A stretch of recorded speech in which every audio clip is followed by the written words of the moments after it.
Hi everyone and welcome to Nikki's Kitchen. Today I'll be teaching you how to make this simple and delicious taco rice. So let's get started. For this recipe I'll be showing you how to make this taco rice mix using a rice cooker. Add the entire bag of taco rice in the rice cooker. Then add in 2 cups of cold water. And stir well to mix in the seasoning. Then set your rice cooker as you normally cook white rice. Once the rice is done cooking, it should look like this. Using a spatula, just break up the rice. Then transfer the rice into a large bowl. Then squeeze half a lime onto the rice, just like this.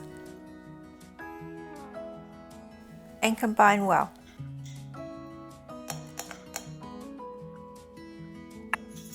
Here I have 1 cup of chopped cilantro. Add it to the rice and combine well.